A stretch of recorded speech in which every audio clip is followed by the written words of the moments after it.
സ്തോത്രം ചെയ്യുന്നു. വീണ്ടും നമുക്ക് ദേവസ്വങ്ങളിൽ ദൈവവചന പഠനത്തിനായി കടന്നുവരുവാൻ കർത്താവ് നൽകിയ അവസരത്തിനായിട്ട് ദൈവത്തെ സ്തുതിക്കുന്നു. കർത്താവിന്റെ തിരുവചനമാണ് നമ്മെ ഈ പാപങ്ങളുടെ ലോകത്തിൽ കർത്താവിനോട് ചേർന്ന് ജീവിക്കുവാനും ദൈവിക വിശുദ്ധിയിലേക്ക് വളരുവാനായിട്ട് നമ്മെ സഹായിക്കുന്നത്.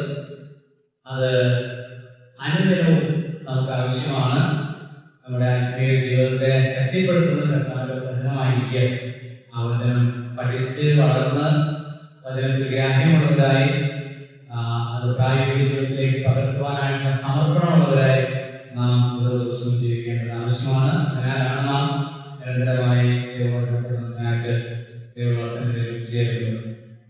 അങ്ങനെ 17 വരെയുള്ള വാക്യങ്ങളാണ് കഴിഞ്ഞ ദിവസം നാം ചിന്തിച്ചത്. നാം 18 വരെയുള്ള വാക്യങ്ങൾ ആണ് ചിന്തിക്കുന്നത്. പക്ഷെ 17-ാം വാക്യത്തിൽ നിന്ന് ഒരു കാര്യം കൂട്ടിച്ചേർക്കട്ടെ. അതിന്റെ 4 മുതൽ 17 വരെയുള്ള വാക്യങ്ങളിൽ പരാജയത്തിൽ നിന്നുള്ള സ്വാതന്ത്ര്യം എന്നതാണ് നമ്മൾ ചിന്തിച്ചത്. 1 മുതൽ 3 വരെ എന്താണ്? ന്യായസ്ഥാനത്ത് നിന്നും ദണ്ഡനവിധിയിൽ നിന്നുള്ള സ്വാതന്ത്ര്യം. അപ്പോൾ പരാജയത്തിൽ നിന്ന് സ്വാതന്ത്ര്യം നമുക്ക് ലഭിക്കും.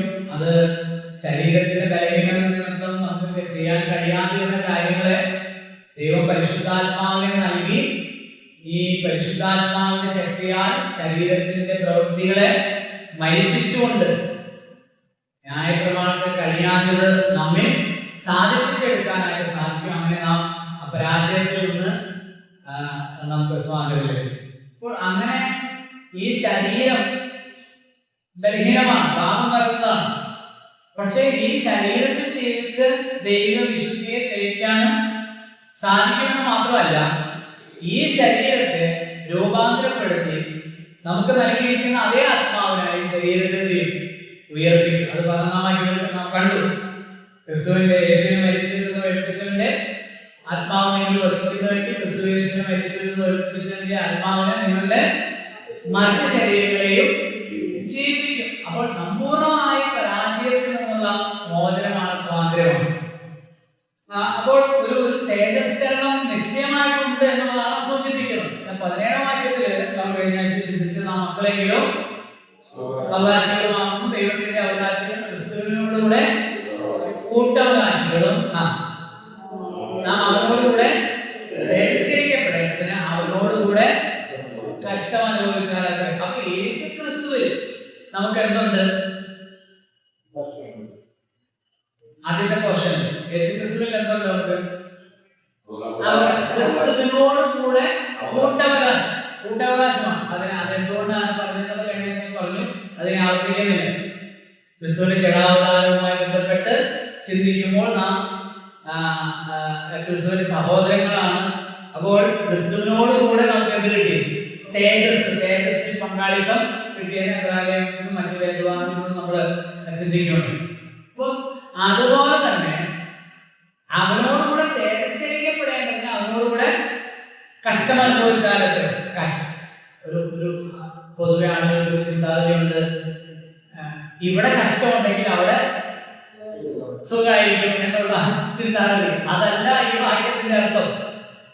ഇവിടെ കഷ്ടം അനുഭവിച്ചാൽ അവിടെ സുഖം കിട്ടും. ഇവിടെ ഒത്തിരി കഷ്ടപ്പാടിൽ കൂടെ പോകുന്ന ആളുകൾക്ക് സ്വർഗത്തിലേക്കാണ് എന്ന ചിന്താഗതി. അത് ധനവാന്റെ ലാസറിന്റെയും ഉപമയും ഒക്കെ എടുത്ത ആളുകൾ അങ്ങനെ ചിന്തിക്കാറുണ്ട്. ധനവാൻ നരകത്തിൽ പോയത് ഇവിടെ സുഖമായിട്ട് ജീവിച്ചതുകൊണ്ട്, ലാസർ സ്വർഗത്തിലേക്ക് പരദീസയിലേക്ക് പോയത് ഇവിടെ ഒത്തിരി കഷ്ടപ്പെട്ടതുകൊണ്ട്. അല്ല, ഒരിക്കലുമല്ല.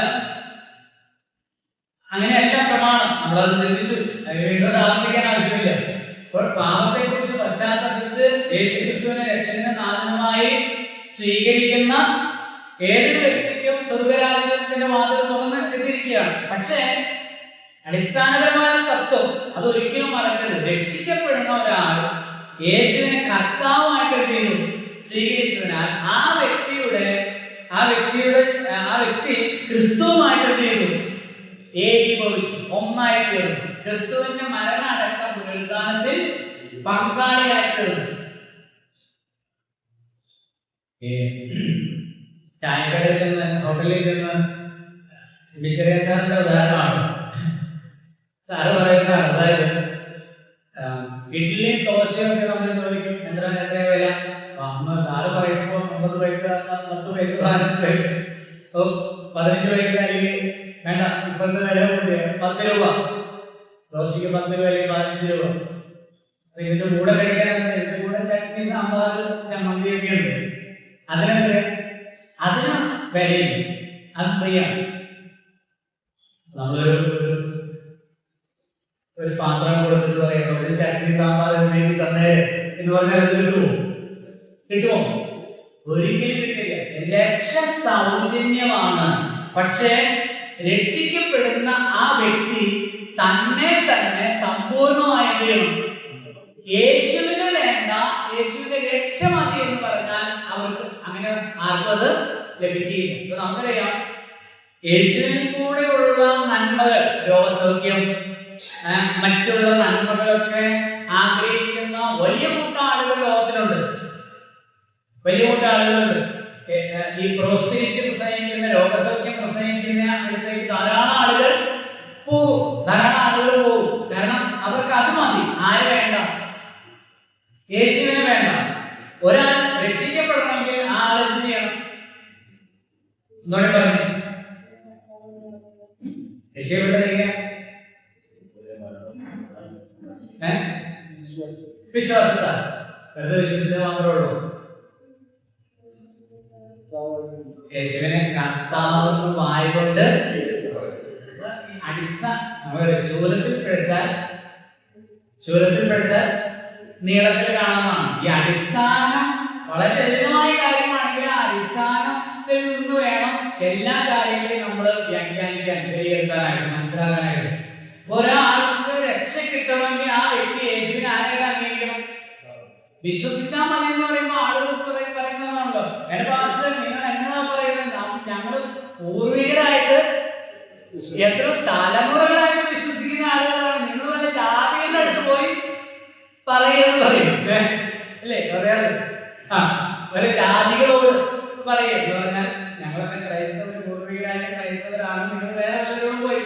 പക്ഷെ അങ്ങനെ പറയുന്നവർ ഓർക്കേണ്ട ഒരു കാര്യം, നിങ്ങൾ ദൈവരാജ്യത്തിന്റെ പടി കടക്കണമെങ്കിൽ യേശുവിനെ ആരായിട്ട് സ്വീകരിക്കണം? കർത്താവായിട്ട് അംഗീകരിക്കണം. അങ്ങനെ കർത്താവായിട്ട് സ്വീകരിക്കുന്ന ഒരാൾ യേശുവിനോട് കൂടെയാണ് ജീവിക്കുന്നത്. പറഞ്ഞാൽ യേശുവിന്റെ മരണ അടക്ക പുനരുദ്ധാനത്തിൽ എന്ന് പറഞ്ഞാൽ കഷ്ടാനുഭവങ്ങളിൽ ആ വ്യക്തി എന്താക്കിയിരുന്നു? ക്രൂശുമരണത്തിലല്ല, പാപമോചനത്തിനുള്ള കഷ്ടാനുഭവങ്ങളിലല്ല, യേശുവിനോടുകൂടെ ജീവിക്കുന്നതിനാൽ എന്തുണ്ട്? കഷ്ടമാണ്. കർത്താവ് പറഞ്ഞു, എന്റെ പിന്നാലെ ഒരുവൻ വരുമാനിച്ചാൽ അവൻ തന്നെത്താൻ ത്യജിച്ച് അവനവന്റെ കുരിശിൽ തന്നെ അനുഗമിക്കണം. എന്നേക്കാൾ അധികം അപ്പനെയോ അമ്മയോ സഹോദരങ്ങളെയോ സഹോദരിമാരെയോ സ്വന്തം ജീവനെയോ നിലങ്ങളെയോ സ്നേഹിക്കുന്നവരെ ശിഷ്യനായിരിക്കാൻ കഴിയില്ല. ഞാൻ നിങ്ങളെ ലോകത്തിൽ നിന്ന്, നിങ്ങൾ ലോകക്കാരല്ലായതുകൊണ്ട് ലോകം നിങ്ങളെ പകയ്ക്കും. ഞാൻ നിങ്ങളെ ലോകത്തിൽ നിന്ന് തിരഞ്ഞെടുത്തിരിക്കുന്നു. നിങ്ങൾക്ക് ലോകത്തിൽ കഷ്ടമുണ്ട്. ഇവിടുത്തെ കള്ളപ്രവാചകന്മാരെല്ലാം പ്രസംഗിക്കുന്ന എന്താ? യേശുവിൽ വിശ്വസിച്ചാൽ പിന്നെ ഒരു ബുദ്ധിമുട്ടും ഉണ്ടാവില്ല. എല്ലാ പ്രശ്നങ്ങളും മാറിപ്പോകും, എല്ലാ ബുദ്ധിമുട്ടുകളും മാറിപ്പോകും. പിന്നെ സൗഖ്യം മാത്രമേ ഉള്ളൂ, പ്രോസ്പെരിറ്റി, സമൃദ്ധി മാത്രമേ ഉള്ളൂ. ഒരു ബുദ്ധിമുട്ടും ഉണ്ടാകുകയില്ല. എവിടെ ഒരു വാക്യം എനിക്ക് കാണിച്ചതാണ് ഉണ്ടോ? കർത്താവ് പറഞ്ഞ കാര്യങ്ങളാണ് ഞാനിപ്പോൾ പറഞ്ഞത് സുവിശേഷങ്ങളിൽ നിന്ന്. ഇനി അപ്പോസ്തലന്മാർ പഠിപ്പിച്ച കാര്യം അപ്പോസ്തല പ്രവൃത്തിയിലേക്ക് പോയാലോ? അവിടെ അപ്പോസ്തലന്മാരെ തന്നെയാണ് പഠിപ്പിച്ചത്. ഇങ്ങനെ നാം അനേക കഷ്ടങ്ങളിൽ കൂടെ കടന്ന് ദൈവരാജ്യത്തിൽ കടക്കേണ്ടതാകുന്നു. കഷ്ടങ്ങളുണ്ട്. ക്രിസ്ത്യാനിയായിട്ട് കഷ്ടം സഹിക്കണം, ക്രിസ്ത്യാനിക്ക് കഷ്ടമുണ്ട് എന്നാണ് കർത്താവ് പഠിപ്പിച്ചത്, അപ്പോസ്തലന്മാര് പഠിപ്പിച്ചത്. ലേഖനങ്ങൾ നമ്മൾ പഠിക്കുന്നതാണ് അല്ലേ? പത്രോസ് തന്നെ പറയുന്നത്, ക്രിസ്തു ജഡത്തിൽ കഷ്ടം അനുഭവിച്ചുകൊണ്ട് നിങ്ങളും ആ ഭാവം തന്നെ ധരിപ്പീൻ. ക്രിസ്തുവിന്റെ കഷ്ടങ്ങളിൽ പങ്കാളികളാകുമ്പോഴും സന്തോഷിപ്പീൻ. ക്രിസ്തുവിന്റെ കഷ്ടങ്ങളിൽ പങ്കാളിയാകും. ആർക്കാണ് പങ്കാളിയാകാൻ കഴിയുക? ക്രിസ്തുവിനെ ജീവിതത്തിന്റെ മാസ്റ്ററായി, ലോർഡായി, കർത്താവായി, നാഥനായി സ്വീകരിച്ചവർക്ക് ക്രിസ്തുവിന്റെ കഷ്ടങ്ങളിൽ എന്താകാൻ കഴിയും? കഷ്ടങ്ങളിൽ മോശമായ കാര്യമായിട്ട് അവർ കണക്കാക്കുന്നില്ല. കഷ്ടങ്ങൾ അനുഭവിക്കും സ്വർഗത്തിൽ പോകാനല്ല, തേജസ്കരിക്കപ്പെടാനല്ല. പക്ഷെ തേജസ്കരിക്കപ്പെടുന്നവർക്ക് കഷ്ടങ്ങൾ ഉണ്ട്. സ്നാനപ്പെടുന്നു, അത് മനസ്സിലാക്കാൻ വേണ്ടി ഒരു ഉദാഹരണം ഞാൻ പറയും. സ്നാനപ്പെടുന്നത് എന്തിനാണ്? സ്വർഗത്തിൽ പോകാനാണോ? രക്ഷിക്കപ്പെടാനാണോ? നീതീകരണത്തിനാണോ? അല്ല. പക്ഷെ നീതീകരിക്കപ്പെട്ട ആളുകൾ, രക്ഷിക്കപ്പെട്ട ആളുകൾ എന്ത് ചെയ്യും? സ്നാനം. അതിലുള്ള സ്നാനം രക്ഷക്കല്ല, പക്ഷെ രക്ഷിക്കപ്പെട്ട ആളുകൾ സ്നാനപ്പെടും. എന്തുകൊണ്ട് പെടും? നമ്മൾ നേരത്തെ പറഞ്ഞ അടിസ്ഥാന തത്വം എന്താ? യേശു ആരാ? കർത്താവ്. അപ്പൊ യേശു പറഞ്ഞു, കർത്താവ് പറഞ്ഞു, ഭരണാധികാരി പറഞ്ഞു, എന്റെ ഉടമസ്ഥൻ പറഞ്ഞു, മോനെ സ്നാനപ്പെടണം. നീ എന്നെ സ്വീകരിച്ചതിന്റെ ഒരു ചിത്രീകരണമാണ് സ്നാനം. അത് ലോകത്തിന് മുമ്പാകെ നീ അത് കാണിച്ചു കൊടുക്കണമെന്ന് എന്റെ കർത്താവ് പറഞ്ഞുകൊണ്ട് ഞാനത് എനിക്ക് ബുദ്ധിമുട്ടില്ല. എന്തുകൊണ്ട് ബുദ്ധിമുട്ടില്ല? എന്റേതായ ഇഷ്ടങ്ങളില്ല. ഞാൻ യേശുവിനായിട്ട് സ്വീകരിച്ചു, കർത്താവായിട്ട് സ്വീകരിച്ചു. അപ്പൊ കഷ്ടങ്ങൾ വരുമ്പോൾ നമുക്ക് ബുദ്ധിമുട്ടുണ്ട്, നമ്മൾ വിഷമിക്കേണ്ട ആവശ്യമുണ്ടോ? അതാണ് അടുത്ത വാക്യം പറയുന്നത്. 18-ാം വാക്യം എന്താ? നമ്മിൽ വെളിപ്പെടുവാനുള്ള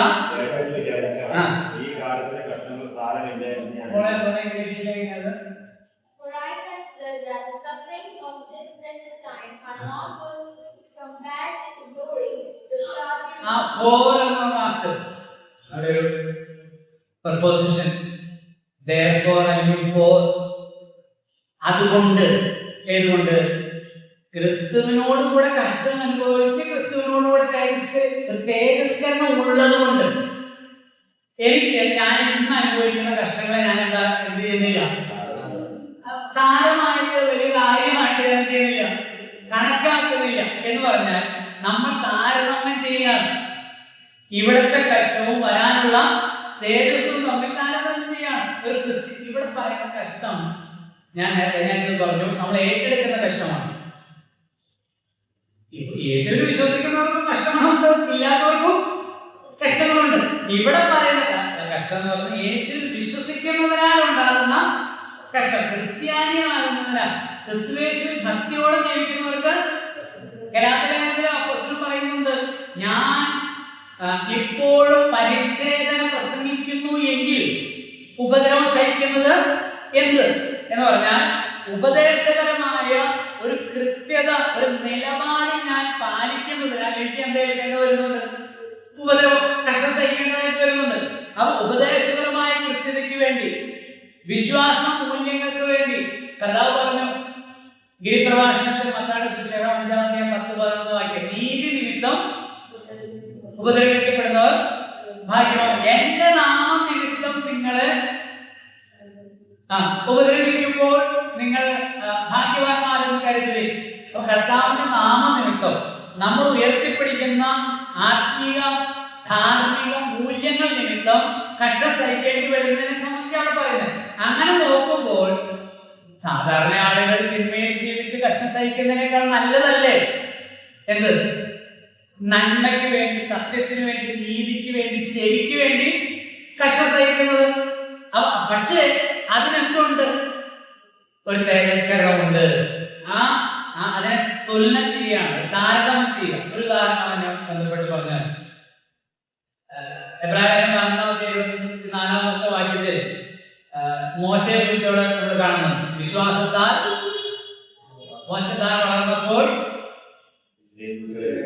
പാപത്തിന്റെ തൽക്കാല ഭോഗത്തെക്കാൾ ദൈവജനത്തോടുകൂടെ കഷ്ടം അനുഭവിക്കുന്നത് തിരഞ്ഞെടുത്തു. നോക്കിക്കോട്ടെ, കുഴപ്പമില്ല. അപ്പൊ അവിടെ മോശ ചെയ്തു ഒരു താരതമ്യം നടത്തി. മോശമായിട്ട് 40 വർഷമായിട്ട് കൊട്ടാരത്തിൽ ജീവിക്കുക. നമ്മൾ എടുത്ത് വെക്കാൻ പോകുന്ന കാഴ്ചപ്പാട് എന്ന് പറയുന്നത് എന്തിലേക്കാണ്? കഷ്ടപ്പാടിലേക്കാണ്, പ്രശ്നങ്ങളിലേക്കാണ് കാര്യം ചോദിക്കുന്നത്. ആരുടെ കൂടെ ചേരാൻ പോകുന്നത്? അവിടെ എഴുതിയിരിക്കുന്നത് ദൈവജനത്തോടു കൂടെയാണ്. പക്ഷെ ആ ദൈവജനം ആരാ? ലോകത്തെ അടിമകളാണ്. അടിമകളോടുകൂടെ ചേരാനാണ് പോകുന്നത്. ഇന്ന് ലോകത്തിൽ മനുഷ്യർക്ക് യേശുക്രിസ്തുവിൽ കൂടെയുള്ള പാപവിമോചനത്തെ സംബന്ധിച്ച വ്യക്തമായ ബോധ്യമുണ്ടായിട്ടും അത് ഏറ്റുപറയുവാനും യേശുവിനെ ക്രിസ്തുവും കർത്താവുമായിട്ട് സ്വീകരിക്കാനായിട്ടുള്ള മടി എന്ന് പറയുന്നത് ഇതാണ്. ഈ 4, 3, 7 പേരുള്ള ഇവരുടെ കൂടെ ചേരണമല്ലോ. നമ്മൾ ഇവിടെ ഇത്രയും വലിയൊരു കൂട്ടമായിട്ട് വലിയൊരു സംവിധാനമായിട്ട് നമ്മൾ നിൽക്കുന്നതിൽ നിന്ന് വേർപെട്ട് അവരോട് കൂടെ ചേരേണ്ടി വരുമല്ലോ. മാനുഷ്യ ഭയം ഒരു കെണിയാകും എന്നാണ്. നമ്മുടെ യോഹന്നാന്റെ സുവിശേഷം 12-ാം അധ്യായത്തില് ഇങ്ങനെ വായിക്കുന്നുണ്ട്. എന്നിട്ടും പരീശന്മാരിൽ തന്നെയും അനേകർ അവനിൽ വിശ്വസിച്ചു. പള്ളി ഭ്രഷ്ടരാകാതിരിക്കാൻ പരീശന്മാർ നിമിത്തം ഏറ്റു പറഞ്ഞില്ല. ഉള്ളിൽ വിശ്വാസമുണ്ട്, സത്യമാണെന്ന് ബോധ്യമുണ്ട്, പക്ഷെ എന്ത് ചെയ്തില്ല? ഏറ്റു പറഞ്ഞാലേ എന്തുള്ളൂ? രക്ഷയുള്ളൂ. ഏറ്റു പറയാത്തതുകൊണ്ട് പള്ളി ഭ്രഷ്ടരാകാതിരിക്കാൻ, പള്ളിയിൽ നിന്ന് പുറത്താകാതിരിക്കാൻ. മോശയെ സംബന്ധിച്ച് നമ്മൾ താരതമ്യം ചെയ്ത് നോക്കി. മോശ, ഞാൻ വിചാരിക്കുന്നത് ഈ 40 വർഷം എന്ത് നടന്നതാണ്? സംഘർഷം അല്ലെ? മനസ്സിൽ സംഘർഷം. അടിമകളോടുകൂടെ, അടിമകളാണ് തന്റെ ജനം, അവരോടുകൂടെ ചേരണോ അതോ ഇവിടെ തന്നെ നിൽക്കണോ? പെട്ടെന്ന് ഒരു ദിവസം എടുത്ത് തീരുമാനമായിരിക്കില്ല, ഒരിക്കലും അല്ല. അങ്ങനെ എടുക്കുന്ന തീരുമാനങ്ങൾ നിലനിൽക്കാനായിട്ട് സാധിക്കില്ല. അത് വീണ്ടും പോയി മുട്ടുകുത്തു, സോറി, ഇത് ഒരിക്കലും ചെയ്യില്ല. യേശുവിനെ കർത്താവായി സ്വീകരിച്ച ഒരാൾ ഒരിക്കലും മടങ്ങി പോകുന്നില്ല. അതാണ് എബ്രായർ പറയുന്നത്. അത് പറയാനാ മോശയുടെ കാര്യം പറഞ്ഞത്. വിട്ടുപോകുന്നതിന് ഓർക്കുമെങ്കിൽ അവർ മടങ്ങിപ്പോകാൻ അധികം സാധ്യത ഉണ്ടായിരുന്നു. എന്നാൽ അവരോ അധികം നല്ലതിന്, ഏറ്റവും നല്ലതിനെ തന്നെ എന്ത് ചെയ്തു? സ്വർഗീയമായതിനെ തന്നെ കാക്ഷിച്ചിരുന്നു. അപ്പൊ വിട്ടുപോകുന്നില്ല. എന്ത് കഷ്ടമുണ്ടാകട്ടെ, എന്ത് പ്രശ്നങ്ങളും ഉണ്ടാകട്ടെ, എനിക്ക് എന്തൊരുക്കിയിട്ടുണ്ട്?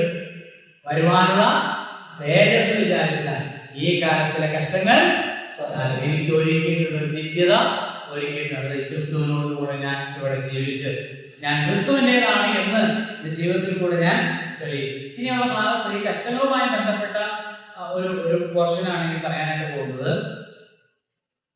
അതിനെ നമുക്ക് ഇങ്ങനെ വേണമെങ്കിൽ പറയാം, 3 ഞരക്കങ്ങൾ. 3 ഞരക്കങ്ങൾ. നിര, അതിന് നമ്മുടെ ആ പോർഷൻ അനുസരിച്ചുള്ള ഒരു ഹെഡിങ് കൊടുത്താൽ നിരാശയിൽ നിന്ന് സ്വാതന്ത്ര്യം. എന്താണ്? നിരാശയിൽ നിന്ന് സ്വാതന്ത്ര്യം. അതില് ഒരു 3 ഞരക്കങ്ങളാണ് നമ്മൾ പറയാനായിട്ട് പോകുന്നത്. 3 ഞരക്കങ്ങൾ. നിരാശയിൽ നിന്ന് സ്വാതന്ത്ര്യം 18 മുതൽ 30 വരെയുള്ള വാക്യങ്ങളാണ്. നിരാശയിൽ നിന്ന് സ്വാതന്ത്ര്യം 18 മുതൽ 30 വരെയുള്ള വാക്യം. 18 മുതൽ 30 വരെയുള്ള വാക്യം. അതില് 1 സൃഷ്ടിയുടെ ഞരക്കം. സൃഷ്ടിയുടെ ഞരക്കം. സൃഷ്ടിയുടെ ഞരക്കം 18 മുതൽ 22 വരെയുള്ള വാക്യം. 18 മുതൽ 22 വരെയുള്ള വാക്യം നമുക്ക് വായിക്കാം. 18 മുതൽ 22 വരെ. നമ്മിൽ വെളിപ്പെടാനുള്ള വിചാരിച്ചാൽ ഈ കാലത്തിലെ കഷ്ടങ്ങൾ സാരമല്ലേ ഒന്നാണെങ്കിലും സൃഷ്ടി ദൈവത്തിന്മാരുടെ വെളിപ്പാടിനെ ആകാംക്ഷയോടെ കാത്തിരിക്കുന്നു. സൃഷ്ടി ദൈവത്തിന്റെ വിടുതലും ദൈവമക്കളുടെ ദേശത്താകുന്ന സ്വാതന്ത്ര്യവും പാലിക്കും എന്നുള്ള ആശയോടെ മായയ്ക്ക് കീഴ്പ്പെടുത്തിയിരിക്കുന്നു. മനഃപൂർവമായിട്ടല്ല, അതിനെ കീഴ്പ്പെടുത്തിയവന്റെ കൽപ്പന നിമിത്തമത്ര. സർവസൃഷ്ടിയും ഇന്ന് വരെ ഒരുപോലെ ഞെരുങ്ങി ഈറ്റുനോടിയിരിക്കുന്നു എന്നും നാം അറിയുന്നുവല്ലോ. സർവസൃഷ്ടിയും ഇന്ന് വരെ ഞെരങ്ങി ഈറ്റുനോടെ ഇരിക്കുന്നു. അപ്പൊ സൃഷ്ടി, ക്രിയേഷൻ, ക്രിയേച്ചർ, ഈ ക്രീച്ചർ, ഈ സൃഷ്ടി, മുഴുവൻ സൃഷ്ടി ഇപ്പൊ എന്ത് ചെയ്തുകൊണ്ടിരിക്കുക? ഞെരങ്ങിക്കൊണ്ടിരിക്കുക. എന്തുകൊണ്ടാണ് ഞെരക്കം? എന്തുകൊണ്ടാണ് ഞെരക്കം? അതിന്റെ 20-ാമത്തെ വാക്യം. ദ്രവത്വത്തിന്റെ ദാസ്യത്തിൽ നിന്ന് വിടുതൽ. അപ്പൊ സൃഷ്ടി എന്തിലപ്പോ? ദ്രവത്വത്തിന്റെ ദാസ്യത്തിലാണ്. അപ്പൊ ഇതിനൊരു കാരണം. അപ്പൊ ഈ ദ്രവത്വത്തിന്റെ ദാസ്യത്തിലായതുകൊണ്ടാണ് സൃഷ്ടി എന്ത് ചെയ്യുന്നത്? ഞരങ്ങുന്നത്.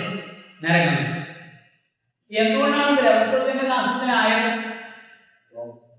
അല്ലെങ്കിൽ ഒന്നുകൂടി പറഞ്ഞാൽ, സൃഷ്ടിക്ക് ദ്രവത്വത്തിന്റെ നാശത്തിൽ നിന്ന് എപ്പോൾ ഇനി ഒരു മോചനം ഉണ്ടോ? ഉണ്ട്. അങ്ങനെയല്ലേ ഇവിടെ പറഞ്ഞിരിക്കുന്നത് 20-ാമത്തെ വാക്യത്തിൽ.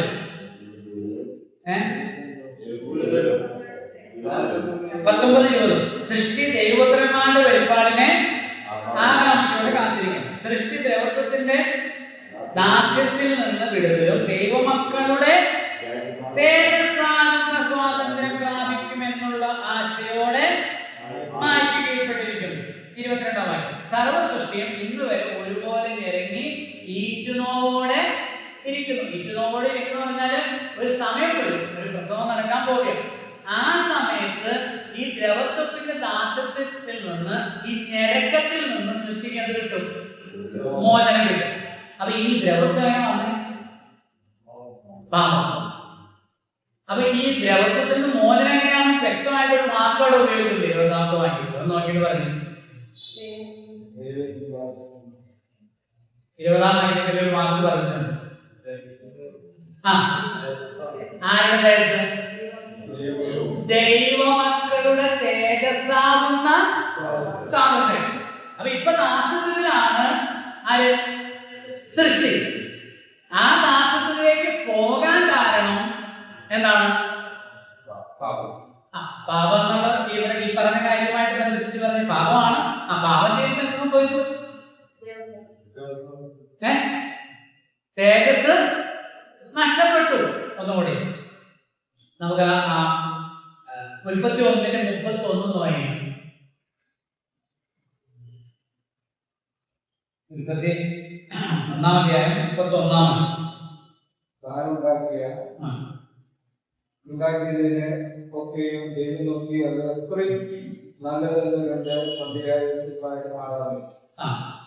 ദൈവം ഉണ്ടാക്കിയതെല്ലാം എന്തായിരുന്നു? നല്ലതായിരുന്നു. പിന്നീട് നമ്മൾ കാണുന്നു, അതിന്റെ അടുത്ത ഭാഗങ്ങളിൽ കാണുന്നുണ്ട് 2-ാം പേരില് ഈ സകലവും സൃഷ്ടിച്ചിട്ട് ദൈവം ആരുടെ 8-ാമത്തെ വാക്യത്തില 28-ാമത്തെ വാക്യം 26-ലുണ്ട്. ഒന്ന് വായിക്കാം. 26 മുതൽ ഒന്ന് വായിച്ചു. അനന്തരം ദൈവം നാം നമ്മുടെ സ്വരൂപത്തിൽ നമ്മുടെ സാദൃശ്യ പ്രകാരം മനുഷ്യനുണ്ടാക്കുക. അവർ സമുദ്രത്തിലുള്ള മത്സ്യത്തിന്മേലും ആകാശത്തിലുള്ള പർവ്വതജാതിയിന്മേലും മൃഗങ്ങളിന്മേലും സർവ്വഭൂമിയിന്മേലും ഭൂമിയിൽ തിരിയുന്ന എല്ലാ ഇഴജാതിയിന്മേലും വാഴട്ടെ എന്ന് കൽപ്പിച്ചു. ഇങ്ങനെ ദൈവം തന്റെ സ്വരൂപത്തിൽ മനുഷ്യനെ സൃഷ്ടിച്ചു. ദൈവത്തിന്റെ സ്വരൂപത്തിൽ അവരെ സൃഷ്ടിച്ചു. ആണും പെണ്ണുമായി അവരെ സൃഷ്ടിച്ചു. ദൈവം അവരെ അനുഗ്രഹിച്ചു. നിങ്ങൾ സന്താനപുഷ്ടിയുള്ളവരായി പെരുകി ഭൂമിയിൽ നിറഞ്ഞ് അതിനെ അടക്കി സമുദ്രത്തിലെ മത്സ്യത്തിന്മേലും ആകാശത്തിലെ പർവ്വതജാതിന്മേലും സകല ഭൂചര ജന്തുവിന്മേലും വാഴുവിൻ എന്ന് അവരോട് കൽപ്പിച്ചു. അപ്പോൾ നമ്മൾ പിന്നീട് സങ്കീർത്തനങ്ങളിലും എബ്രായരിലും വായിക്കുന്നത് മത്സരനെ ഓർക്കേണ്ടത് മനുഷ്യപുത്രനെ ഓർക്കേണ്ടവൻ എന്ന് മാത്രം നീ അവന്റെ ദൂതന്മാരെക്കാൾ അല്പം മാത്രം താഴ്ത്തി ബഹുമാനവും അവനെ അണിയിച്ചു. പറഞ്ഞ എന്നെ കൂടെ പറഞ്ഞിട്ടോ. എന്റെ ബഹുമാനം അവനെ അണിയിച്ചു. നിന്റെ കൈകളിലെ പ്രവൃത്തികൾക്ക് നീ അവനെ അധിപതിയാക്കി സകലവും അവന് കീഴ്പ്പെടുത്തി. എന്നാൽ ഇപ്പോൾ സകലവും അവന് കീഴ്പ്പെട്ടതായി കാണുന്നില്ല. എന്തുകൊണ്ട് കാണുന്നില്ല? പാപം ചെയ്തപ്പോൾ തേജസ് നഷ്ടപ്പെട്ടു, അധികാരം നഷ്ടപ്പെട്ടു. അധികാരവും തേജസ്സും മനുഷ്യൻ നഷ്ടമായി. അപ്പോൾ ഇന്ന് ഭൂമിമേല് അല്ലെങ്കിൽ ഈ സൃഷ്ടിയുടെ മേൽ സൃഷ്ടിയെ 3ആയിട്ട് വേണമെങ്കിൽ ആകാശം, ഭൂമി, സമുദ്രം. അങ്ങനെയാണ് വെളിപാട് പുസ്തകത്തിലെ ഒരു പ്രമാണം പറഞ്ഞത്. ആകാശം, ഭൂമി, സമുദ്രം. നമുക്കറിയാം ഈ ക്ലൈമറ്റ്, കാലാവസ്ഥ എല്ലാം ബന്ധിക്കപ്പെട്ടിരിക്കുന്ന, കാലാവസ്ഥ നിയന്ത്രിതമായിരിക്കുന്ന ഈ 3 ഘടകങ്ങളിൽ കൂടിയാണ്, അല്ലെ? നമ്മുടെ പ്ലാസ്റ്റിക്കും ചപ്പും ചവറൊക്കെ വലിച്ചു കഴിഞ്ഞാൽ, നമ്മൾ പ്ലാസ്റ്റിക് കത്തിച്ചാൽ എവിടെ കുഴപ്പമുണ്ടാവും? ഭൂമിയിലാണ് ഇത് ചെയ്യുന്നതെങ്കിൽ പ്രശ്നം ഉണ്ടാകുന്നത് ആകാശത്തിലും സമുദ്രത്തിലും ഉണ്ടാവും. സമുദ്രത്തിന് കുഴപ്പമുണ്ടാകുമ്പോൾ ഇപ്പൊ മഴ പെയ്യുന്നില്ല അല്ലേ, കാലാവസ്ഥ വ്യതിയാനം ഉണ്ടാവും. ഈ എന്താ പറയുന്നത് മേഘസ്ഫോടനം, ഒറ്റയടിക്കും മഴ പെയ്യും, എൽനീനോ പ്രതിഭാസം അല്ലേ, നമ്മളൊന്നും കേട്ടിട്ടില്ല. ഇതിന് പുതിയ പുതിയ പ്രതിഭാസങ്ങൾ ഉണ്ടാവും. കാരണം ഇതിന് ഈ ഭൂമിയെ അല്ലെങ്കിൽ പ്രപഞ്ചത്തെ, സൃഷ്ടിയെ സംരക്ഷിച്ച് അതിൽ നന്നായി ജീവിക്കാനാണ് മനുഷ്യനെ ഇവിടെ സൃഷ്ടിച്ചതെങ്കിലും അവന്റെ കയ്യിലെല്ലാം കൊടുത്തെങ്കിലും അവൻ പാപം ചെയ്ത് തേജസ് നഷ്ടപ്പെടുത്തിയതിനാൽ ഒരു ശൂന്യതാബോധമുണ്ട്, ഒരു നഷ്ടബോധമുണ്ട്. ഇപ്പൊ എല്ലാവർക്കും എന്ത് കിട്ടണം? മഹത്വം കിട്ടണം, തേജസ്, ഗ്ലോറി വേണം. ആ ഗ്ലോറി പ്രാപിക്കാൻ, തേജസ് പ്രാപിക്കാനുള്ള ഒരു എന്താ പറയുന്നത്, ഒരു വ്യക്തമായ ഒരു പരിശ്രമത്തിലാണ് മനുഷ്യൻ. അതിനുവേണ്ടി മനുഷ്യൻ എന്ത് ചെയ്യുന്നു? ഈ സൃഷ്ടിയെ വികലമാക്കുന്നു, സൃഷ്ടിയെ ദ്രവത്വത്തിലേക്ക് എന്ത് ചെയ്യാം? തള്ളിവിടും. നിന്റെ നിമിത്തം ഭൂമി ചലിക്കപ്പെട്ടിരിക്കുന്നു. മനുഷ്യൻ എന്ത് ചെയ്യുന്നു? നമ്മൾ നോക്കുമ്പോൾ ഭയങ്കര ഡെവലപ്മെന്റ് ഇല്ല. ഇന്നലെ എന്താ പറയുന്നത് അനിൽ മേനോൻ അല്ലേ, അനിൽ മേനോൻ ബഹിരാകാശത്തേക്ക് സ്പേസിലേക്ക് പോയി, സ്പേസ് യാത്ര. നമ്മുടെ അതൊക്കെ നോക്കുന്നത് നല്ല കാര്യങ്ങളാണ്, ഭയങ്കര കണ്ടുപിടുത്തങ്ങളാണ്. പക്ഷെ ഇതിനെല്ലാം എന്തുണ്ട്? പരിണിത പ്രത്യാഘാതങ്ങളുണ്ട്, ബുദ്ധിമുട്ടുകളുണ്ട്. നമ്മൾ നോക്കുമ്പോൾ നമ്മൾ കാർ ഓടിച്ചു പോകുമ്പോൾ, അല്ല ബൈക്ക് ഓടിച്ചു പോകുമ്പോൾ നമുക്ക് 6 വരി പാതയിൽ കൂടെ പോകാനാണോ ഇഷ്ടം, അതോ ഒറ്റ വരി പാതയിൽ കൂടെ പോകാനാണ് ഇഷ്ടം? 6 വരി. ഓടിക്കുന്നവർക്ക് അറിയാം 6 വരിയിൽ കൂടെ യാത്ര ചെയ്യാനാണ്. ലോകത്തിന്റെ എന്ത് സുഖമാണെന്നറിയാം വണ്ടി ഓടിക്കാൻ. വളരെ സുഗമമായിട്ട് നമുക്ക് പോകാം. ഇവിടെ ട്രാഫിക്കിലാണ് നമുക്ക് പോകാനായിട്ട്. നമ്മൾ വീതി കൂട്ടിയല്ല കുഴപ്പം. അങ്ങനെ വീതി കൂട്ടുമ്പോൾ എന്തുണ്ടാവുന്നുണ്ട്? പ്രകൃതിക്ക് ദോഷമുണ്ടാകുന്നു. നമ്മളെ മനുഷ്യൻ കൂടുതൽ ഫാക്ടറികളും നമ്മുടെ ഹോള് AC ആയിരിക്കും നല്ലത് അല്ലേ. അത് ഫാനിന് ശബ്ദം ഉണ്ടാവില്ല, ചൂട് കുറയും, നല്ലത്. വീടുകളിലൊക്കെ നമ്മൾ AC വെക്കുന്നുണ്ട്. ഈ AC വെക്കുമ്പോ അതിന് വേറൊരു പ്രശ്നമാണ്. നമ്മൾ വെക്കുന്നതുകൊണ്ടല്ല കുഴപ്പം. ഈ ACയും ഫ്രിഡ്ജൊക്കെ എന്ത് പറഞ്ഞുണ്ട്? കാർബൺ മോണോക്സൈഡ് പുറത്താൻ പറ്റും. അപ്പൊ അത് നമുക്കെന്താ? ദൈവം ഈ പ്രപഞ്ചത്തില് ഹൈഡ്രജനും ഓക്സിജനും കാർബണും എല്ലാ വാതകങ്ങളും ഈ എന്താ പറയുന്നത് പ്രകൃതിയില് ഉണ്ട്, എന്താ വായുമണ്ഡലത്തിൽ ഉണ്ട്. അതിന്റെ സന്തുലിതാവസ്ഥയ്ക്ക് എന്ത് വരും? മാറ്റം വരും. ഈ മുമ്പിലുള്ള പറമ്പിലേക്ക് ആളുകൾ വന്ന് കൊണ്ടുപോകുന്നത് പ്ലാസ്റ്റിക്കും വേസ്റ്റും എല്ലാം വലിച്ചെറിയുകയാണ്. അപ്പൊ നമ്മൾ നോക്കിയപ്പോ അദ്ദേഹം അതിനൊക്കെ മണ്ണിട്ട് മൂടിയ പ്രശ്നം ചെയ്യൂ ഇല്ല, പ്രശ്നം കൂടും. അവൻ ഈ സൃഷ്ടി എന്ത് ചെയ്യാം? ഞെരുങ്ങുകയാണ്. സൃഷ്ടി ഞെരുങ്ങുകയാണ്. നമ്മുടെ അകത്ത് നമ്മുടെ ജീവിത രീതികളൊക്കെ മാറി. നമ്മള് ഇപ്പോ വൈകുന്നേരം നേരത്തെ കിടന്നുറങ്ങി നേരത്തെ എഴുന്നേൽക്കുന്ന ഒരു സിസ്റ്റമാണ് മനുഷ്യന്റെ ശരീരത്തിൽ ദൈവം വെച്ചിരിക്കുന്നത്. അപ്പൊ ഇത് മനുഷ്യനെ മാറ്റി ഇപ്പൊ നൈറ്റ് ലൈഫ് ആക്കി. രാത്രിയൊക്കെ കറങ്ങി നടന്ന് ചായ കുടിച്ച് അൽഫാമും നിന്ന് കുഴിമന്തിയൊക്കെ തിന്ന് നടക്കുന്ന നൈറ്റ് ലൈഫ് ആകുമ്പോ ഈ ശരീരം ചെയ്യാം എന്ന് പറയുന്ന പോലെ ഈ സൃഷ്ടി ഞരങ്ങിക്കൊണ്ടിരിക്കുകയാണ്. സൃഷ്ടിക്ക് ഒരു ആശയമുണ്ട്. ആ വാക്കോടെ പറഞ്ഞിട്ടുണ്ട്. ആശയോടെ മായയ്ക്ക് കീഴ്പ്പെട്ടിരിക്കുകയാണ്. അതെന്താണ് ആശ? സൃഷ്ടിയുടെ ആശയം എന്താണ്? ഞരക്കത്തിൽ നിന്ന് വീണ്ടെടുക്കപ്പെടുന്ന ആശയം എന്താണ്? ആ ആശ യേശുക്രിസ്തുവുമായി ബന്ധപ്പെട്ടതാണ്. ക്രിസ്തുവിന്റെ ക്രൂശുമരണവുമായി, ക്രിസ്തുവിന്റെ കഷ്ടാനുഭവവുമായി ബന്ധപ്പെട്ടതാണ്. യേശുക്രിസ്തുവിന്റെ ക്രൂശുമരണത്തിൽ വിശ്വസിച്ച് ജീവരക്ഷ പ്രാപിച്ച, തേജസ് പ്രാപിച്ച ദൈവമക്കൾ ഒരു ദിവസം ഈ ഭൂമിയിലേക്ക് വരും. ദൈവമക്കളുടെ തേജസ്സാകുന്ന സ്വാതന്ത്ര്യം പ്രാപിക്കും എന്ന ആശയോടെ മായയ്ക്ക് കീഴ്പ്പെട്ടിരിക്കുന്നു. 19-ാമത്തെ വാക്യത്തിലുണ്ട്. വായിക്കാം. 19. സൃഷ്ടി ദൈവപുത്രന്മാരുടെ വെളിപ്പാടിനെ ആകാംക്ഷയോടെ ആകാംക്ഷയോടെ എന്ത് ചെയ്യാം? കാത്തിരിക്കുക. നമ്മൾ ചില ആളുകളല്ല, മനസ്സിലാവുന്നുണ്ടോ? നമ്മൾ മാത്രം എന്ന് പറഞ്ഞാൽ വീണ്ടെടുക്കപ്പെട്ട തേജസ് പ്രാപിച്ച ദൈവിക തേജസ് ദൈവം. ഒരു വ്യത്യാസത്തിൽ എല്ലാവരും പാപം ചെയ്ത് ദൈവ തേജസ് നഷ്ടമാക്കിയതാണ് ഇല്ലാത്തവരായിട്ട്. അപ്പൊ ദൈവ തേജസ് പ്രാപിച്ച ദൈവമക്കൾ ഈ ഭൂമിയിൽ വാഴുന്ന ഒരു ദിവസം ഉണ്ടെന്ന് ആർക്കറിയാം? സൃഷ്ടിക്ക് അറിയാം. ആ ദിവസത്തിന് വേണ്ടി കാത്തിരിക്കുക. ഈ പോർഷൻ, ഈ ഭാഗം എമില്ലേനിയസ്റ്റുകളുടെ സഹസ്രാബ്ദ വാഴ്ച നിഷേധികളുടെ നട്ടലൊടിക്കുന്ന ഭാഗമാണ്. സഹസ്രാബ്ദ വാഴ്ച ഇല്ല എന്ന് വിശ്വസിക്കുന്ന ആളുകൾ അവരെയാണ് എമില്ലേനിയസ്റ്റുകൾ എന്ന് പറയുന്നത്. സഹസ്രാബ്ദ വാഴ്ച നിഷേധികൾ. യേശു കർത്താവ് വരും, അതോടുകൂടെ പരിപാടി കഴിഞ്ഞു. ലോകം അവസാനിച്ചു. കർത്താവ് തന്നെ മക്കളെ ചേർത്തു, അതോടുകൂടെ ലോകം അവസാനിച്ചിരിക്കുന്ന ആളുകൾ. അങ്ങനെ ഈ ഭാഗം വായിക്കുമ്പോൾ ഈ ഭാഗം ചിന്തിക്കും, അങ്ങനെയാണോ നമുക്ക് ബോധ്യമാവുന്നത്? അല്ല, ഇപ്പൊ നമ്മൾ പറഞ്ഞിടത്തോളം വായിച്ചിടത്തോളം അങ്ങനെയാണോ? അല്ല. എന്തുണ്ട്? ദൈവമക്കൾ ഭൂമിയിൽ വാഴുന്ന മനുഷ്യന് ദൈവം ഈ സൃഷ്ടിയെ ഏൽപ്പിച്ചു കൊടുക്കുമ്പോൾ മനുഷ്യൻ എങ്ങനെയായിരുന്നോ അതേ അവസ്ഥയിലേക്ക് മനുഷ്യനെ കൊണ്ടുവന്നിട്ട് അവർ മാത്രം ഈ ലോകത്തിൽ ഭൂമിയിൽ ജീവിക്കുന്ന ഒരു കാലം ഉണ്ടെന്നല്ല തെളിയിക്കുന്നത്. ഇതേ കാര്യം എബ്രായർ 2 പറഞ്ഞിട്ടുണ്ട്.